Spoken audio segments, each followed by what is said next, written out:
I take total responsibility for my affair and what I did. I wasn't hypnotized. I wasn't drunk. Yeah. Um, I take total responsibility for that. But this awareness of my story and my brokenness began to change everything for me. And so then Jesus became who he came to be for Yeah. me, not just someone to forgive me for all the times I'd screwed up. And now I had even more for him to forgive me for, but Mhm. someone who wanted to walk with me and walk me back into these places in my story and say, you know what? That was a lie. Let's go after that. Let's get healing there and there and there. Yes. And my life began to change forever. And fortunately for me, Yeah. Stacy, Mhm. even though there were some Christian people that encouraged her to go ahead and divorce me quickly, Mm. she watched from a distance. Hmm. She watched this change start to happen in me. And I was talking to her about what I was learning about myself and about my brokenness, about my Yeah. story. And I think God really used that to give our story hope. And I realized, part of the sadness for me in this deal is there aren't many stories like mine out there. Unfortunately, No, there a isn't. lot of Right. people that crash in ministry never see ministry again. Yeah. Welcome to the Embracing Brokenness podcast, where our goal is to engage with all of those willing to venture deeper into their transformational journey with Christ. Here's your host and co-founder of Embracing Brokenness Ministries, Steve Adams. Well, hi, folks. Every once in a while, I get to have a guest on our podcast that I wish personally was sitting right over there in the seat across from me rather than a couple thousand miles away. Anyway, we're going to make the best of it, I'm sure. Greg Lindsey is with me. Greg, thank you for taking the time to join us and to jump in on this conversation. Love having you. Well, thank you, Steve. It's an honor to get to be with you today. Perfect. Well, listen, I've got to give the folks a little bit of a heads up as to Sure. how we even connected. It was, you probably didn't even know all this story, but I first saw, I think it was, I don't know if it was before or after I had John Eldridge on our podcast. I noted that you were sitting with him in the outpost there in Colorado Springs, which is where you're Yes. located. Yes. And something resonated in my heart. I said, oh my gosh, I have got to track Greg down. So I think I sent an email to you at church, and I think that landed in some spam folder probably somewhere. We do have that problem sometimes. Oh, Sorry that's about that. okay. That's okay. Sometimes you want them to be spammed out. I don't know, That's but exactly right. yeah. But then through your publisher, I was able to track you down, and I'll tell you what, man, this is just. And we talked, and I'm going to say I'm going to put in quotes because I believe it to be true. We have a mutual friend in John, but I think we've created a new friendship right here. So Yeah, no doubt. I'll tell you what. So, folks, in case you're wondering what prompted me, though, too, behind all of this, I'm holding it up right now. Greg wrote a book. I think you released that last year, right? In 24, I think it was. Correct. May of 24. Yeah. Okay. The rest of your story, subtitled The Path to the Christian Life You Want. Wow. Already, I knew as soon as all I had to do was look at the title and the window and the little path. That was awesome. And you had John actually write the forward, which is pretty cool. Yes. Before we get into it, because there's so much, man. There's so much here. I'm thinking we could do this for an hour and a half, but I know that we'll probably not be able to do that. But give the folks a little bit of an idea. Like, what are you up to now? Your family. I noticed that your daughters their name starts with S, like your wife. So you got Yes, left that out was of that not deal. intentional when we started, but it happened that way. Okay. Yes. Okay. So what are Yeah. you up to? So I lead a church in Colorado Springs, have now for 17 and a half years, called Discovery Church. It's a long story, but 17 years ago, it was a failing church plant of about 80 people. Okay. That was 5.5 years old. I call that time that we came together, the time that two orphans found each other. Nobody really wanted me to be their pastor, and nobody really wanted to pastor this tiny little failing church plant. And so we'll talk more about that as we unpack a little bit of my story. But so I've been leading this church for 17 years. Love it. Absolutely. Wake up every day. Privileged to get to do what I do. Stacy, my wife, and I, despite our story, have been married now for 41 years. We have 4 daughters, 3 amazing sons-in-law, another one in the making. Our youngest daughter, Stella, is engaged, hoping to get married this coming year in 26. And then I have my 11th grandkid on the way. Oh my gosh. And we just allowed our oldest daughter and her kids, our last grandkids, to move to another state. So now I have grandkids in Boise, Idaho, Columbia, South Carolina, and just outside of State College, Pennsylvania, which is, we're in a new season now. We're all 10 grandkids, 11th on the way, are out of state. So we're trying to figure that out. But yeah, I love every day what I get to do. Love Discovery Church, who we are in the city, and God's done some crazy good things there and continues to. Yeah, well, listen, I jumped online. I was looking that over, and you've talked a lot about that, and in the past. But the welcomeness, again, we have the name of this podcast, the name of our ministry, Embracing Brokenness, for a reason. I mean, we all are, whether we Yes. recognize that or not. But something hit me when I was reading. So I think it was your mission vision for the church. It Yeah. was such a welcoming. I can't wait to come. By the way, we're going to be out there in December. Hold Oh, on. great. Yeah, man. That's going to be great. I'll tell We'll you hook about up. that later. Yeah. But there was something different about the way you kind of characterize what you guys are all about. Yeah. Well, and I think, we are different. And it's funny, one of my elders says, no, we're better. I said, well, we don't say we're better. We just say we're different. But story and rescue are the Yeah. two words that define Discovery Church. God has rescued me. And, I think one of the reasons why we've connected so much, Steve, is brokenness is a subject matter that doesn't get talked about near enough in the church. My book is really built around the mission statement of our church, which is helping people discover their stories, experience Jesus, and then live to rescue other people. And so there is a uniqueness to that. But story and rescue being at the forefront of everything that we do kind of makes us unique as a church. That's probably what you were feeling as you were reading that. And you talked about that before, but I have a quote to get us kicked off here. I think Yeah. you said this early on in the book. You wrote this: most of us live partial lives, good stories, half told, edited to look holy while hiding the ache underneath. Isn't that kind of what you're describing there? Yeah, it really is. And the unfortunate reality is, and I don't know when you want to talk about my story, but my story is what led me to who Discovery Church is. Today when we got here in 2008, as I said, struggling church. God rescued me in the 3.5 years before that. Yeah, good I time had to been launch in, Greg. Go for it. okay. Well, Yeah. I had so I was a trial attorney for 10 years. Okay. I've got so many past lives. I went to officer candidate school in the Marine Corps and then decided to go to law school and became a trial attorney. I was a trial attorney for 10 years. Really had no intention of being a pastor. God had a different plan.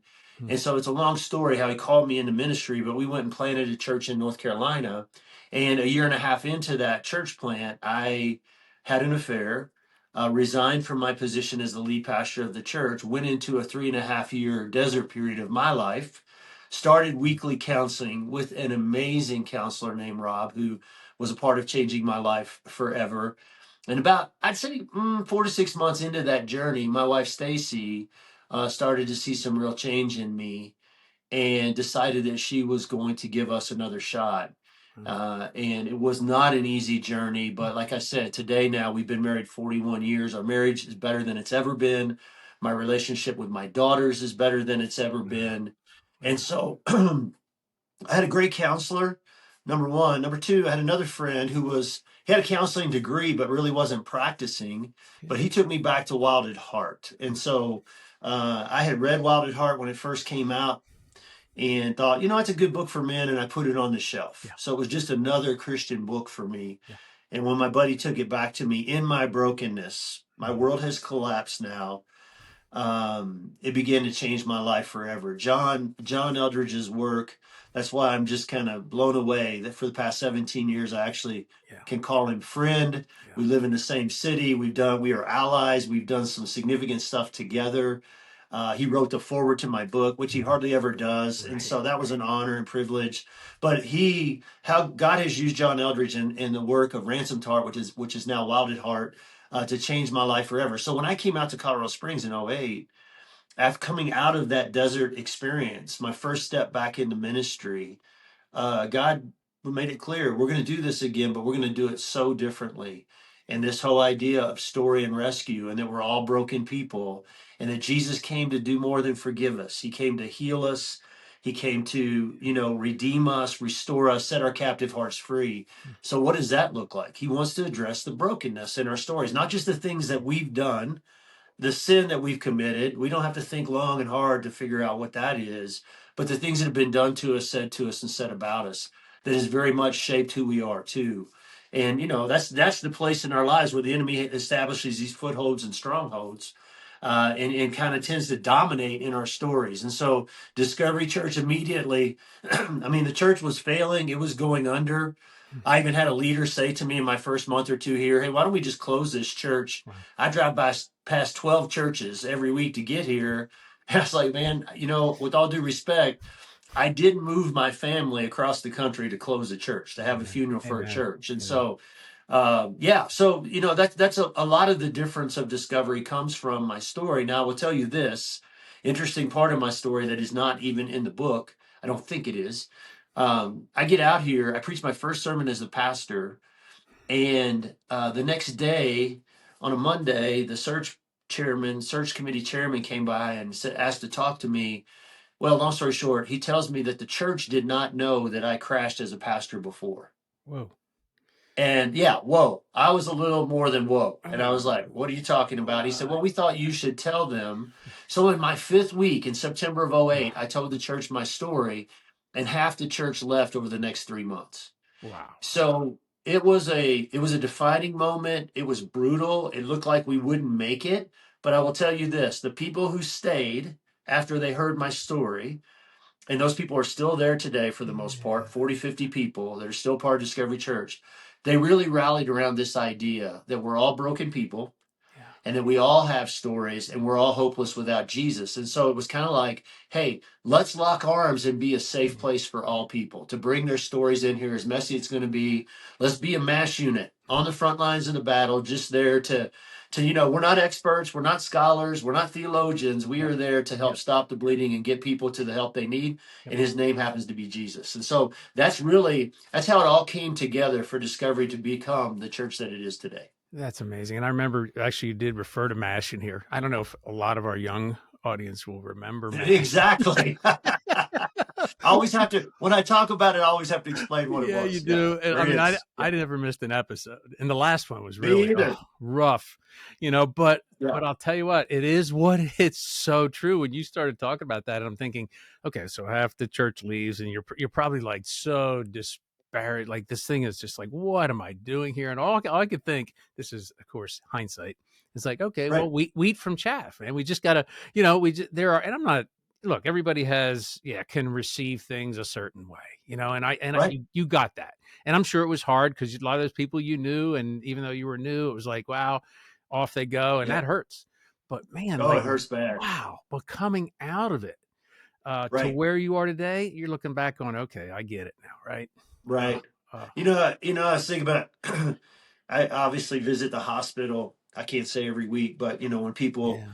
are in the hospital, so was just there one last week, and I walked down the Mm. halls of a hospital, and it's so clean and so sterile. And I know a lot of times the church gets referred to as a hospital, but I really like that distinction. In a typical hospital, the real mess is behind closed doors. We keep that behind closed doors, but when you're Mm. walking through there, everything's so sterile and clean, and there's an admission process, and it's like, we got to walk you through this process to make sure we're clear that whether or not we can even admit you here. Right.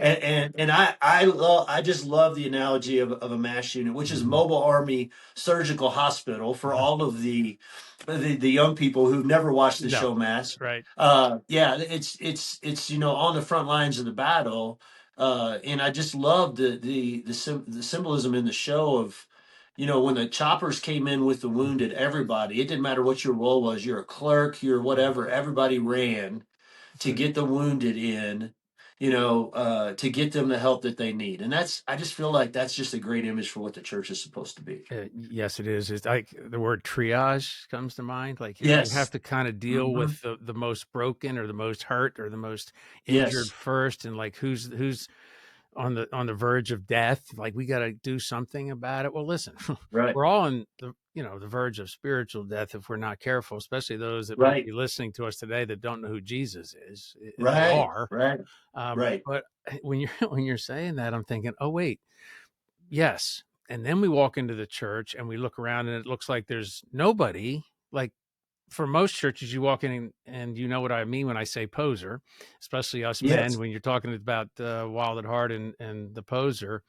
We Yes. are awesomely, amazingly good at showing up in church and other places with this sort of mask in Yep. front. And what I love about even what I'm not sure it was a great idea for you to have to tell the church what you were dealing with, but No, I'm not either.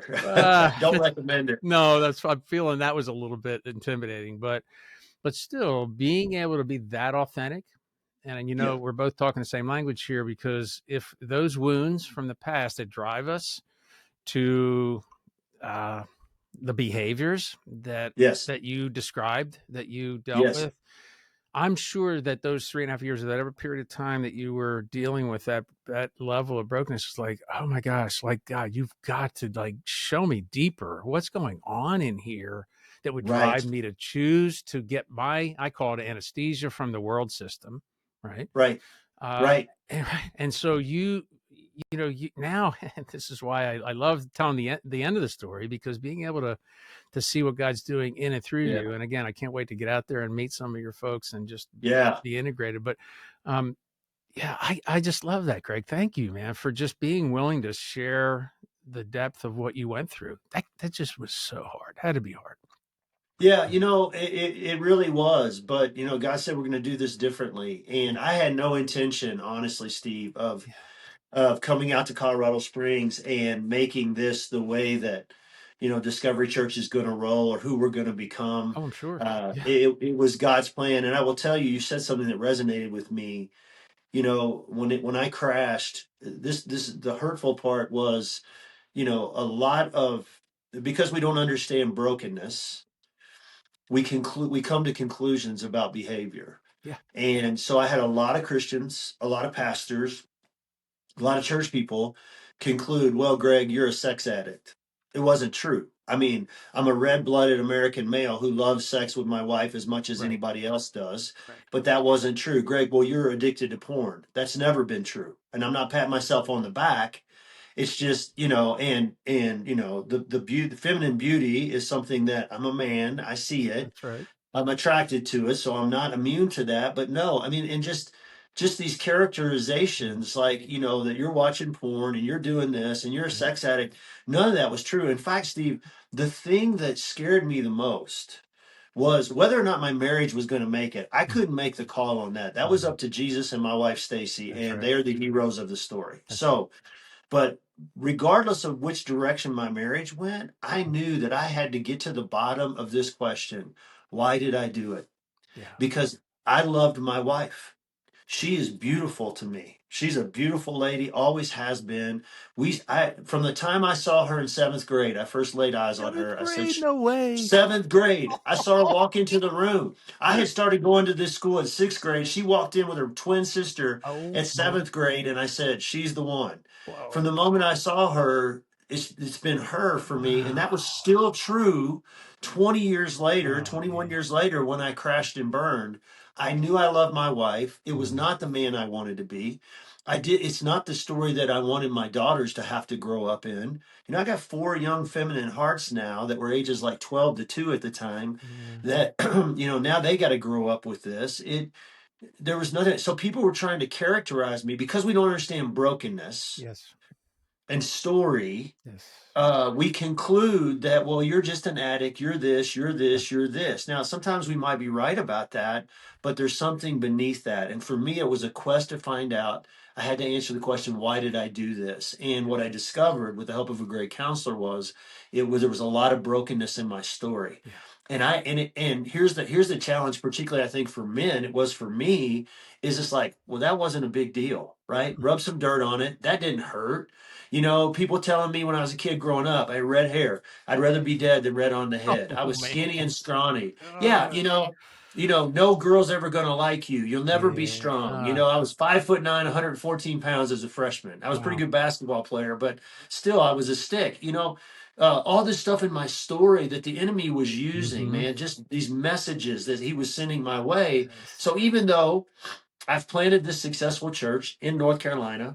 Yeah. I'm standing in the lobby of this movie theater where we planted. The church is a year old. It's running 700 people. Yeah. Success all over the place. The guy that's actually standing there in the middle of that lobby after the service, there's still that little skinny, scrawny, redheaded boy Yeah. with all of these messages and Mm. agreements that he's made with the enemy and these vows that, in my life that were eating my lunch, for lack of a better Oh, term. sure. And so I take total responsibility for my affair and what I Yeah. did. I wasn't hypnotized. I wasn't drunk. Yeah. I take total responsibility for that. But this awareness of my story and my brokenness began to change everything for me. And so then Jesus became who he came to be for Yeah. me, not just someone to forgive me for all the times I'd screwed up. And now I had even more for him to forgive me for, but Mm. someone who wanted to walk with me and walk me back into these places in my story and say, you know what? That was a lie. Let's go after that. Let's get healing there and there and there. Yes. And my life began to change forever. And fortunately for me, Yeah. Stacy, Mm-hmm. even though there were some Christian people that encouraged her to go ahead and divorce me quickly, she watched from a distance. She watched this change start to happen in me. And I was talking to her about what I was learning about myself and about my brokenness, about my story. And I think God really used that to give our story hope. And I realized, part of the sadness for me in this deal is there aren't many stories like mine out there. Unfortunately, No, there a isn't. lot of Right. people that crash in ministry never see ministry again. Yeah, that's true. Such a I'm big in a yes. minority. We don't do a good job in the church of restoring people who fall. No. And listen, I've walked with a lot of those. It shouldn't happen quickly. For me, it was 3.5 Right. years. Right. And I think every minute and every day of that journey was needed because I needed to get healed my identity was too caught up in being a That's pastor. it. That's it. You hit it right there. Identity was Yeah. we're seeking also our identity, right? So in our what we would consider our I don't know, vocation, for example. That's so true for all of us. I was a business guy for 30 some years. That's what I No was. doubt. If I padded Yes. my balance sheet, that made me look successful. I drove a big car. I did all these things. But man, Exactly. you nailed it when you said that because this is what I'm thinking about sort of what you were dealing with. Because if we're all honest, everybody listening to this has done something that if we piled our stuff in the table in front of us, we would initially be ashamed of. Yes. But what I heard you say you understood, and this is what I love about Stacy's willingness to hang in there, because yes, you're right, Mhm. not many would have been. But I've heard this said a couple times, and somebody said it to me because I dealt with some things myself personally, and said, here's the cool thing. She loved Jesus more than she did you in that moment, to be able to trust him with the outcome and let him do what was necessary in your life to change your tires, to get Yes. to the place where Yes. you needed to be. Because all you Yes. were simply doing was looking for validation in that No other doubt. No person, doubt. right? No doubt. And that's all of us. We look for validation. I drove this big Lincoln Town Car Signature Series in 1985. It was the biggest car on the road. I thought I had arrived. I was only like Yeah. 28 years old or something. I don't even know. Right? Blacked out windows with the first cell phone and two Yeah, there two you go. little The big phone. two little curly Q's antennas sticking out. Okay, I drove up on that thing. I was like, oh, here I am. So I get No out. doubt. Another story on that another time. But man, God took that from me in a hurry because it was like, this is what I'm seeking: world acceptance, validation, and the problem so often is we try to manage that. I call it just sin management, like as No doubt. Christians, because I No walked down doubt. the aisle at 9 years old, so I knew better. It wasn't Yeah. as if like I didn't Yeah. For me, believe. for me, it I was 11. But 11. yeah, I'm right Okay. there with you. Yep. Yeah. Yeah. So here we are caught in Yep. something. And this is not a small story, because we all know that pornography in the church, youth pastors, huge, right? Huge right now, going Yes. on in Yes. numbers you wouldn't Yes. imagine. Yes. Uh, Yes. and that's sad, but understandable, because the enemy is going to go full on in that area, especially in men's lives, younger men. No doubt. No So doubt. man, I just so appreciate you sharing that, to be able to, for anyone listening, just listen to what Greg's saying, because this is so huge.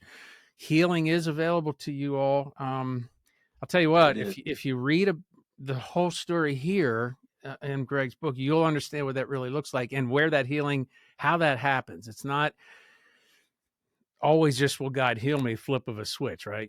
3.5 No, years. No, it's it's a healing journey. yeah.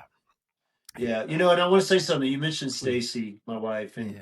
as I said, she and Jesus are the heroes in the story. When you read the book, if you read the book, the introduction is me sitting in my driveway on a Friday afternoon, getting ready to go in and have to tell Stacy what I've done. And in the middle of the introduction, I say, "Okay, do yourself a favor, pause right now, and go to the end of the book." Yeah. Because Stacy actually wrote 4 or 5 pages of her perspective on the last 16, 17 years of our journey together. And you need to read that Yes. because my wife's heart is gold. She is a warrior. She is tougher than I've ever been. And it's something, but it's necessary to read her perspective. A lot of times when these things happen, you can think, well, you've got this little mousy, passive wife who is just going to, be a punching bag for what she's anything but that. Yeah. She's as strong as new rope. She's a great mom, a great Gigi to all the grandkids, a fantastic wife to me. But her story, her perspective on the story is in there. So don't miss that piece. Good I deal. asked the publisher if we could do that Mhm. because I felt like without it, there's going to just be a lot of questions. Okay, where is she in this really? Yeah. And so I wanted her to have the opportunity to say that. So don't even if you don't read the rest of the book, Right. Oh yeah. read Well, read the intro and read what she wrote, and then decide whether or not oh, the journey is worth well, taking. when they do that, they'll read the rest of the book. So just saying. When you opened this, so first of all, the chapter title for the first chapter, it was one of my favorite songs of all time by Me clearly too. Bono, right? Because I can't tell you how many times I sung that song to myself. No doubt. but No I doubt. but I still haven't found what I'm looking for. Right. Wow. Uh, uh, Elaborate on that for a second. Yeah. So I think that for me, it's unfortunately still a description of too many people that are sitting in the church week in, week out today. Yes. Even though church attendance is 1.5 times a month, or Yeah. Gen Z's outpacing us older people now, which Crazy, is isn't it? we it is. It's a Wow. great thing though. Kind of Jesus like, is on the yeah, move. way to go. Yes. But would it not have been, But I would have never predicted that. I don't know about you, right. but like, Right. yeah. But I just think that, not that as a pastor you have it all figured out, but I think my story, I felt like, my life was one of, I've got a chip on my shoulder, I've got something to prove, I'm looking for validation. Yeah. That you're this, you're that, you'll always be weak, you'll never be strong, you'll never have what it takes to be a man. No attractive woman, even though my wife's beautiful, is going to be attracted to you. In my mind, the way the enemy worked with that was, well, Yeah. she's with you because you're a great provider, a great dad, you're solid, you're fun to be around, those sort of things. She just puts up with the fact that you're ugly and all that stuff. So, but here, the bottom line is this: when I became a pastor, I thought, okay, this is it. Yeah. And then a year and a half into a very successful church plant, I mean, really successful, Yeah. I'm empty. I'm like, this ain't it. I still haven't found what I'm looking for, right? This life with Jesus, and I'm checking every box. I got daily quiet time. I'm reading my Bible. Yeah.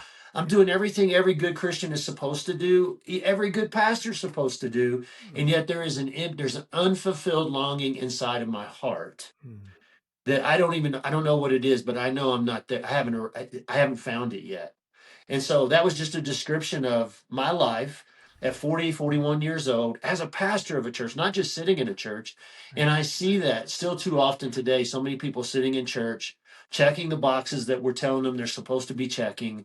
And there's an emptiness. There's a hunger for more inside that is the other part of the rest of what Jesus came to do for us. Amen. It's the rest of the story, right? There's the rest of your story, the brokenness and the things that have been done to you, said about you that we don't typically address in the church. And then there's the rest of the story, the God story, the rescue that he wants to bring into our lives. We just have a tendency to stop at salvation.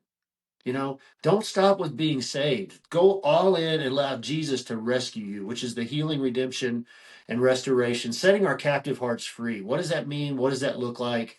And thank God he rescued me, and I've experienced that. And so that's what that title is all about. That describes me up until the very moment where I made one of the most unfortunate, tragic decisions of my life, to cross the line physically with someone I wasn't married to. Well, and I'm going like this. If people were looking at you, I wanted to go like this too, because that is so aligned with what anybody that's listening and have been for a while on this podcast for years now know that we talk so much about, this idea that, we get our ticket to heaven and then we just kind of cruise, like cruise control, I'm going to sit on the fence now. Hey, guilty. Yeah. We're going to be fence sitters. I said, we are not in a culture and a time in space. I'm going to say something really profound here, that we are closer to when Jesus is coming back than ever. Really profound. Yes. But I think there's an urgency. I don't know about you. There is. Yeah. Like, because let me just quote you again. Quote yourself. I like quoting you. You wrote that our stories get hijacked by the wrong narrator. So this is the lead in, right? Yes. That's prophetic right now. So when you kind of when you look at the polarization that exists in our culture, and even within the church, what's driving that, I think, is that we just settle into this, and we are in the West here. It's like ease, comfort, pleasure. We're good. Got my Lincoln Town Car. I don't anymore, by the way. Whatever it is, man, big houses, we're comfortable. Yeah. We're good. We go to church a couple of days a week or 1.5 times a month. Like you said, now maybe we catch it online and go to work. We show up and, we do our thing, and we're like, boy, this really isn't all that fun. This isn't, where's the joy? Because depression, like we're dealing with depression, like in record numbers, even within the church body. No doubt. Right. No doubt. Just COVID. That's big. So I don't know. I'm going to turn it over to you. What do you think? What do you see? What's the antidote for all that? Well, it's a heavy dose of Jesus. I mean, we need more Jesus, and all that Jesus came to do for us. Have you experienced that, is the question. And that can look different for all of us, but it's the Luke 4, the Isaiah 61 piece of that. We tend to read, heal broken hearts and restore sight to the blind and all that. But we read that and we think in terms of categories of people that Jesus came to help, when instead we need to read it as categories of each and every one of our lives. Right? These are categories. There are things in my life I'm not seeing, particularly the way the enemy is camping out in my story. I need eyes to see that, right? Recovery of sight, to see what I need to see, the strongholds, the footholds that the enemy's established in my life. But, this promise of life to the fullest. My life 20 plus years ago now, when I crashed, was not that. My life today is that. Not that I've arrived. There's always more to experience with Jesus. But it's this whole idea of, we know Jesus. We know a lot about Jesus. We can quote verses about Jesus. We can tell other people about Jesus. But have we really experienced Jesus? That is the key to unlocking the freedom that's available to us, and the joy and the life to the fullest that Jesus came to bring us. That's the middle section of the book, by the way. Yeah, and it's one of the tenets that you lay out in the church, right? That you're right. It's the second part of our mission statement. What we want to help people do. Yes, and to me, well, without that step, we're lost. I don't see how we can. Yeah, I mean, happiness is fleeting. We've heard that. I mean, we know joy certainly fruit of the Spirit. Because there are days when I get up and I'm like, oh, I just do not want to do this. Even in ministry, it's so hard sometimes. Colleen and I go into our local prison once a week where we teach, and we talk about brokenness, to be able to go in and and sit with these guys. And so we do a kind of a teaching series. We did in the mission where she served on the leadership team for 12 years. It was also in our community where at any given moment, a couple hundred people are unhoused, homeless, and are living on the streets. And, she was responsible for the programs that would help pull that all together for them. And I just look at those situations and I go, well, that's certainly why we can look at the people in the margins and understand why life's so hopeless for them. But Greg, I'm telling you, when we go in there, you and guys have to raise their hand and want to join us. So it's not like there's maybe 80 guys in a block and we try to keep it to 12 and they got to want something different. I mean, there's 65 other guys that are probably happy. They're like, it's a badge of honor to be sitting in prison for some of them. But for these guys who love the Lord, I'm telling you, 80-90% of them that walk in that room just are lost and broken. But I see a hunger that I wish I had when I got up every morning.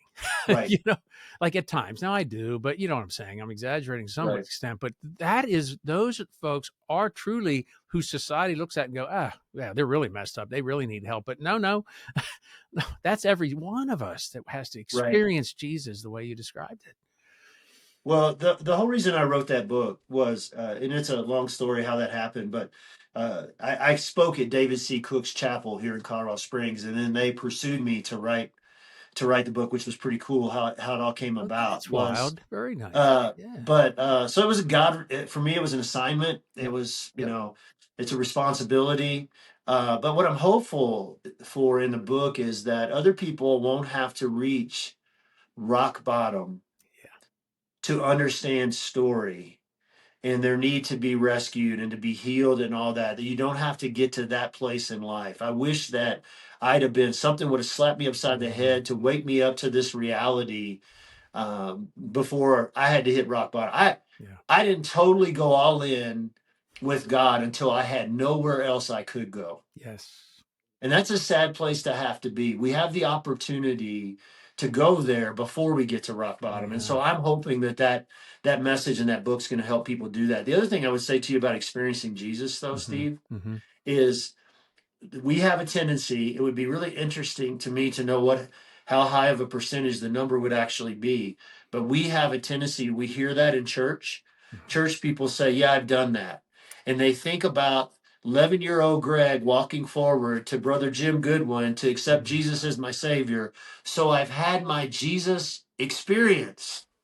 And it's not once and done. It is a daily encounter and journey with Jesus. And that's the part that I'd miss. Because even as a pastor 20 plus years ago, I'm sitting there and I even in my own thinking had reduced the Jesus experience to, the decision I made when I was 11 years old. I call them the flannel board Jesus. Yes. You remember that?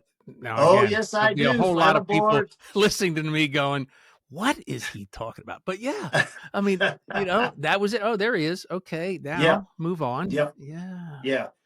Well but said. Just the personal experience, encounter every day with Jesus. What's that look like in my life? That's where it all comes from. Well, it doesn't, and it requires though a developing of an intimacy with him, which I don't think that most of us in the church we don't really get what that means. Now, you and I have had the benefit of sitting in multiple Wild at Heart boot camps with about 500 other guys who are just as broken as we are. Yes.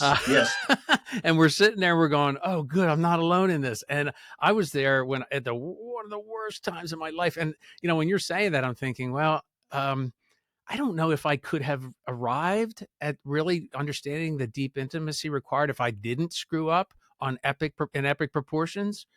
So I'm not wishing that on anybody, but me either. But I'm saying that it's available, whether you have experienced that kind of epic failure or not.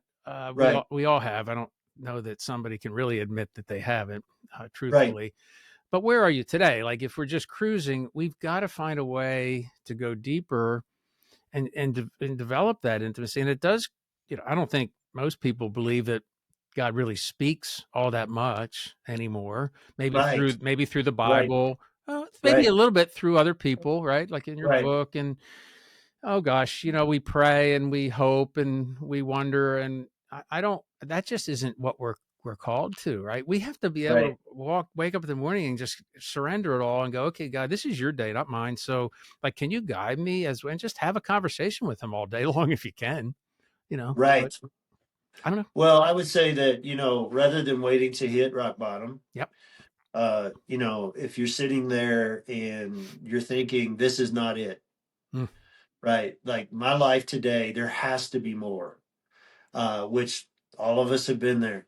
Yeah, Uh, that's right. then it's like, okay, the answer is Jesus. And maybe I don't have a full picture of who he is, who he wants to be in my life, all that he came to do for me. Yeah, And the path is to, to pursue that.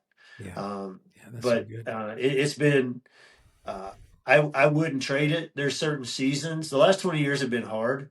And I'll just be honest, man, leading a church like this is not easy. Hmm. It's not for the faint of heart. It's messy, but we invite the mess. We truly do. Yeah, We walk into the mess with people. There are easier ways to do ministry, hmm, but I wouldn't trade it because we're seeing real life change, real rescue yeah. happen in it, and that's why I wake up every day saying, "Let's go. What's today going to Let's do bring?" it. Let's do it. Yeah, and you have a team around you that feels the same Yes, way, yes, and that also is a great something a point that we probably should make. I mean, your team was Team Stacy and your girls. When you yes, walked out of that, yeah. we would hope that our spouse is part of the team. That's not always the case for No, it's not. a lot of people that are probably listening right now that are struggling and Yeah, going, "Oh, yeah, Greg, but you know what? I'm getting up every morning and I have a coexistence that even as a Christians that I just don't know right, how to manage." right. And it's like, okay, I hear that, but I also understand that healing starts here. I mean, Yes, you said it yourself. If Stacy didn't approach this whole journey with you looking yep, at God, at Jesus first, and then maybe yep, even her own life personally, yeah, yes, while you were doing that in yours, nothing changed. Like it would have been a disaster. right. So I always, my wife has, she was actually a counselor for years early on and therapist. She dealt with a lot of trauma and inner therapy, and it's come in handy over the years, but I'm just trained in it. But one of the first encouragements we have for anybody out there listening is it starts here. No matter what's Yes. going on here, like there are wounded people all around Hmm. us, right? Hmm. When you see them walking the church doors all the time, Yep. we can't live our life based on other people's input towards us. And I know that's hard when you're living with somebody that maybe isn't connected as God intended. But that healing journey has to start right here in us, No doubt. right? And Yep. so what for you? That's a lot of years now, right? How many? You're talking Yeah, 20? we're on the other side of 20 years That's now since fantastic. the crash. What an amazing Which story. I could, it's so fun, Steve. I couldn't wait for the day that I could say that. Yeah, It's 20 years plus now in my past, yeah, and the more distance I put between me and it, the better yeah. I I feel. hear But you. at the same time, God has used it. It said all things work together for good. That's right. And I heard John say something one time that just stuck with me. When it comes to our relationships, and I'm aware because I've talked to a lot of people that most stories don't turn out like ours. That's right. When there's crash, infidelity, that sort of things, the majority of marriages don't make it. But John said, the question is not how is she going to respond. The question is, what kind of man do you want to be? And I knew that I had to get to the bottom of the why, Mm, and that I wanted nothing more than for her to continue to be my wife, to be able to be yeah, engaged every day with my daughters and raise them. But regardless of where that went, this was a journey that I got to be different. mm, There's a life available to me that I have not experienced, and a Jesus truly that I thought I had experienced, but I had no clue about. mm. That has forever changed my life, and I want everybody to experience that. Man, I'm just tired. Yes. I'm tired of us as followers of Jesus just experiencing sometimes even a small percentage of the life that's available to us. Yes, perfectly well said. And to lead into something that you even said later on the book, which later on, which you kind of prompted me to think of this. Your story isn't over because your author isn't finished, and that's a big Yes. gay author. Um, Yes. so there's people listening right now that are like, well, kind of missed my moment. I've gone too far off the script. There's no way for me to return from this. Like, what would you say to them in lieu of what you even said here in the book? I say that one of the words that's been used to describe me and continue to this day: resilience and perseverance. That's great. Stay in the fight every day. Just wake up and fight. Don't write the narrative for what it's Yeah. going to be in the future. You absolutely, despite the fact that we've tried to be in control, you weren't in control of your story to this point in time, and you're not in control of it moving forward. Yeah, that's for sure. But the someone who is loves you like crazy, despite how your story reads, and still has big plans for your life. Yeah, that's great. And so, but the key is, don't rush the field. Don't set a timetable on it. It's a daily journey. And it's, long obedience in the same direction. That's it. Eugene Peterson. It's Peterson, just, absolutely. yeah, one day at a time, just one day at a time. Yeah. Yeah, I just see it. I see it. I see God using people who had given up, Yeah. hope. I see God using them in unbelievable ways, and most of these people I'm talking about are not pastors. Right. Right. So this call to action with a sense of urgency. You mentioned the sense of urgency that you're feeling in our world Yes. today. Yes. That's not just for pastors. It's not just for Mhm. people in ministry. It's for you. That's right. And God's got a plan for your life. Don't give up. That's the key. Resilience, perseverance. Every day, wake up and stay in the fight. That's right. Well, someone said, I won't take credit for this, but it was by perseverance that the snail made it to the ark. Did you ever hear that one, right? So, I hadn't heard that, but that'll preach. well, then Yeah. I'll call it mine. It's original. No. All right, I'm gonna quote Steve on that. Quote me on Yeah. that. I don't know. You might Yeah. find it somewhere, but it's true. He had to start awfully early, unless he Right. was born right next to it, maybe. Exactly. But it's it is that is the key to it. We have to just stay in the fight. That's Mm-hmm. beautiful, Greg. Thank you, Yeah. man. I'll You're tell you what. welcome. Okay, I'm going to ask this kind of a final question. We'll wrap up. Sure. For you, the Yeah. process of writing this, I mean, I know what it's like. We're trying to finish something of our own that we've been writing now. Yeah. I think it takes back from year 5. So talk about Okay. perseverance, right? God keeps adding, sooner or Yeah. later we'll finish. But what was your biggest takeaway? And it may have even come recently because you've got a chance to talk about this more and write this. Like, if you were to look at that and what did God show you in this process that changed something in your own heart? Hmm. Wow, that's a great question. And Steve, I don't know if anybody's ever asked me that before.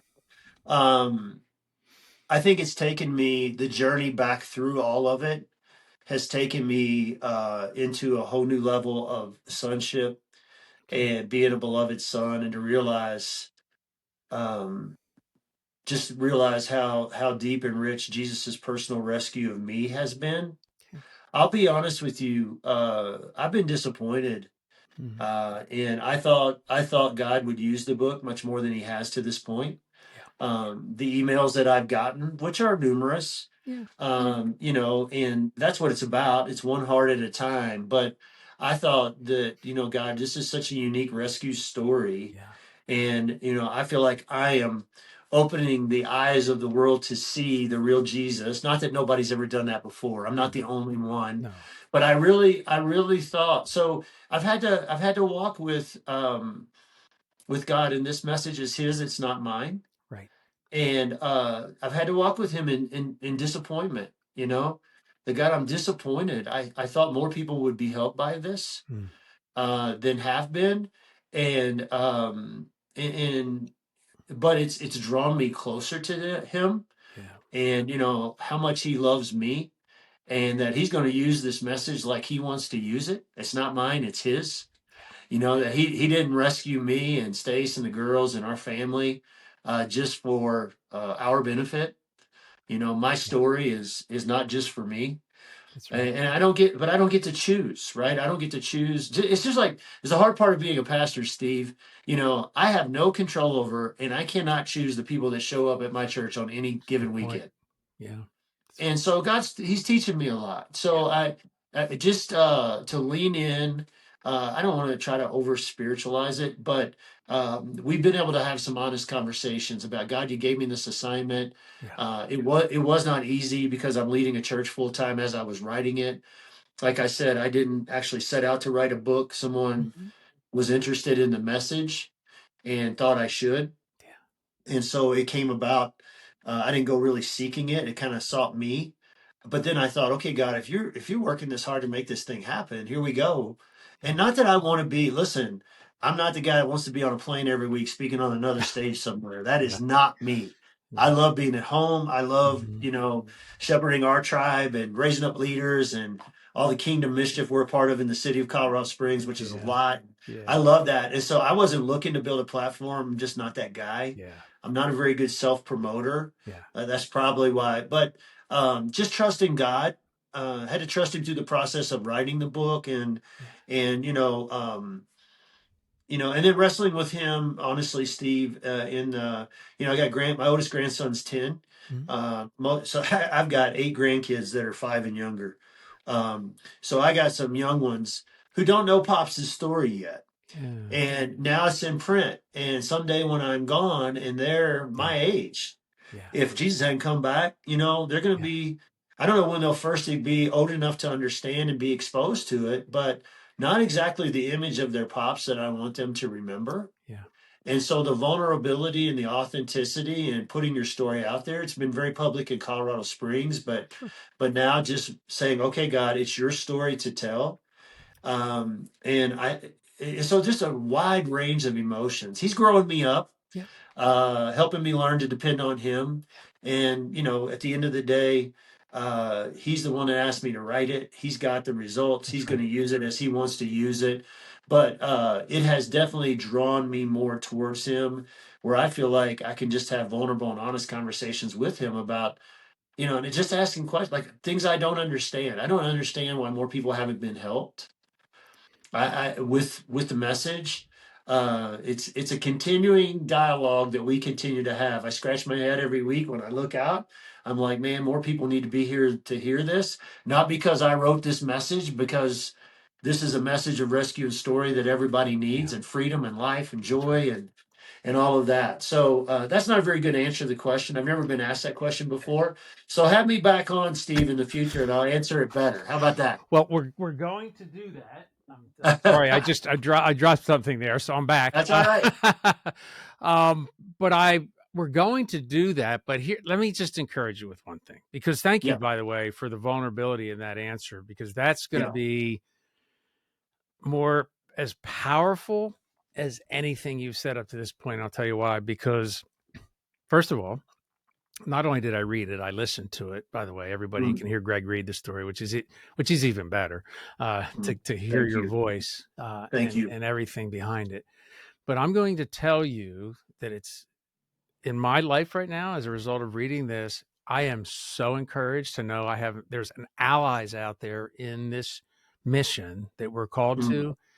But I will also tell you that this will be extended. Your story will be extended far beyond the reach that you will ever recognize. And this is something I had to come face to face with too, because, my gosh, we're not, politicians who sell, because they have platforms, they sell millions of books or whatever. It doesn't matter.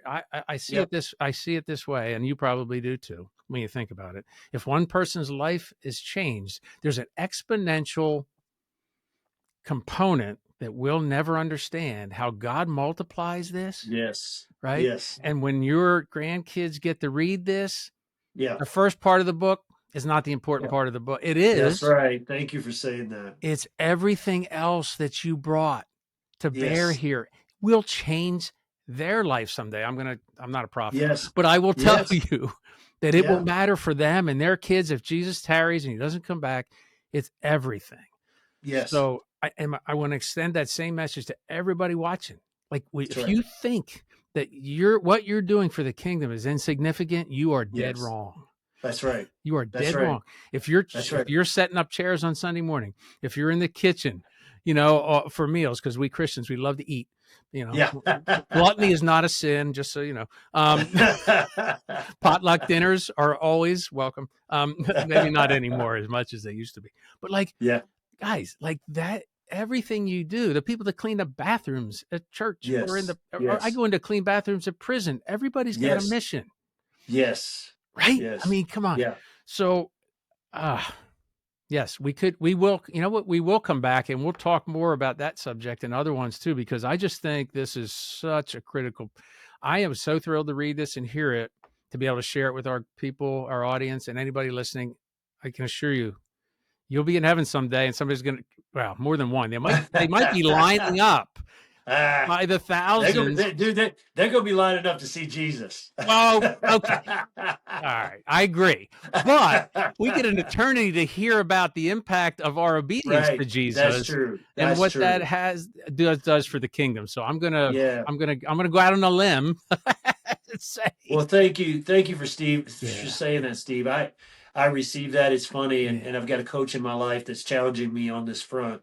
Mm-hmm. What you just said to me, I say all the time to other people, and I just have trouble receiving it myself. Oh yeah, that's just the way this stuff works. I mean, I'm you to most people in my life saying, all this stuff. So thank you for that. I received that. Well, appreciate it, man. This has been great. I am so glad we had a chance to do this. And like I said, there'll be more. Okay, so if anybody wants to get their hands on this, I know it's probably wherever you can get your books, but is there another way that do you have a website or they can connect? Yeah, I do. I do have a website. It's on Amazon, but G Lindsey, just the letter G, LINDSEY.com. Okay. Is my website, which also connects you to discovery.church, which is the church's website. So either of those ways will get you where you need to go. Fantastic. Greg, thank you, man. This has been awesome. Can't wait to hear more and see what God's going to do with the rest of your story. You see what I did there? It's great. Right. Hey, Steve, thanks for the work you're doing, man. Keep up the good work. Thank you, brother. Blessings. Yep, you too. This was another episode of the Embracing Brokenness podcast. For more information on Embracing Brokenness Ministries, please visit our website at embracingbrokenness.org.